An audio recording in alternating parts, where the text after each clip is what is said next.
ನಮಸ್ತೆ friends, welcome back to my channel easy kitchen. ನಾನು ಇವತ್ತು ಪಾಲಕ್ ರಾಯ್ತಾ ಹೇಗೆ ಮಾಡೋದು ಅಂತ ತೋರಿಸ್ತಾ ಇದ್ದೀನಿ. ಬನ್ನಿ ನೋಡೋಣ. ಇಲ್ಲಿ ತನಕ ನನ್ನ ಚಾನಲ್ನ ಸಬ್ಸ್ಕ್ರೈಬ್ ಮಾಡಿಲ್ಲ ಅಂದರೆ ದಯವಿಟ್ಟು ನನ್ನ ಚಾನಲ್ನ ಸಬ್ಸ್ಕ್ರೈಬ್ ಮಾಡ್ಕೊಳ್ಳಿ. ಬೆಲ್ ಐಕನ್ನ ಪ್ರೆಸ್ ಮಾಡೋದನ್ನು ಮರಿಬೇಡಿ. ಇಲ್ಲಿ ನಾನು ಪಾಲಕ್ 1 ಕಪ್, ಸ್ವಲ್ಪ ತೆಂಗಿನಕಾಯಿ,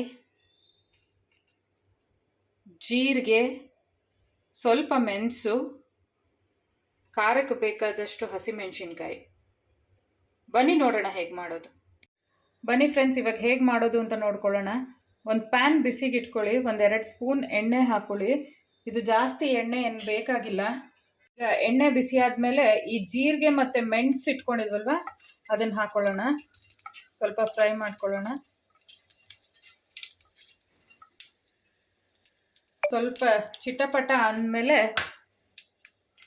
ಈ ಮೆಣಸಿನ್ಕಾಯಿ ಇಟ್ಕೊಂಡಿದ್ವಲ್ವ ಮೆಣಸಿನ್ಕಾಯಿನ ಹಾಕೋಣ. ಸ್ವಲ್ಪ ಫ್ರೈ ಮಾಡ್ಕೋಬೇಕು. ಮತ್ತು ಪಾಲಕ್ನ ಹಾಕಿ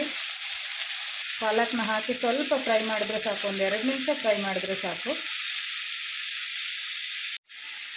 ಈಗ ನೋಡಿ, ಪಾಲಕ್ ಸ್ವಲ್ಪ ಕಮ್ಮಿ ಆಗಿದೆ, ಸ್ವಲ್ಪ ಫ್ರೈ ಆಗಿದೆ. ಇವಾಗ ಈ ತೆಂಗಿನಕಾಯಿ ಇಟ್ಕೊಂಡಿದ್ವಲ್ವ ಅದನ್ನು ಹಾಕೊಳ್ಳೋಣ.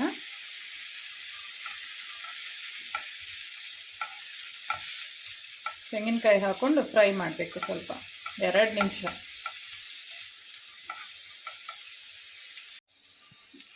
ಈಗ ಇದನ್ನು ಮಿಕ್ಸಿ ಜಾರಿಗೆ ಹಾಕೊಳ್ಳೋಣ. ಸ್ವಲ್ಪ ತಣ್ಣಗಾದ್ಮೇಲೆ ಇದನ್ನು ಗ್ರೈಂಡ್ ಮಾಡೋಣ. ಈಗ ನೋಡಿ, ಇದನ್ನು ಮಿಕ್ಸಿ ಮಾಡ್ಕೊಂಡಿರೋದನ್ನು ಒಂದು ಬೌಲ್ಗೆ ಟ್ರಾನ್ಸ್ಫರ್ ಮಾಡ್ಕೊಳ್ಳೋಣ. ಬನ್ನಿ. ಈಗ ನೋಡಿ, ಬೌಲ್ಗೆ ಟ್ರಾನ್ಸ್ಫರ್ ಮಾಡ್ಕೊಂಡಿದ್ದೀನಿ. ಇವಾಗ ಇದಕ್ಕೆ ಮೊಸರು ಹಾಕೋಣ. ಬನ್ನಿ. ಇದಕ್ಕೆ ನಾನು ಮೊಸರು ಹಾಕ್ಕೊಂಡು ಮಿಕ್ಸ್ ಮಾಡ್ಕೊಂಡಿದ್ದೀನಿ.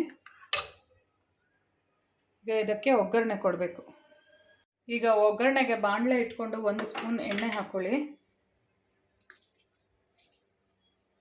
ಇದಕ್ಕೆ ಸ್ವಲ್ಪ ಸಾಸಿವೆ,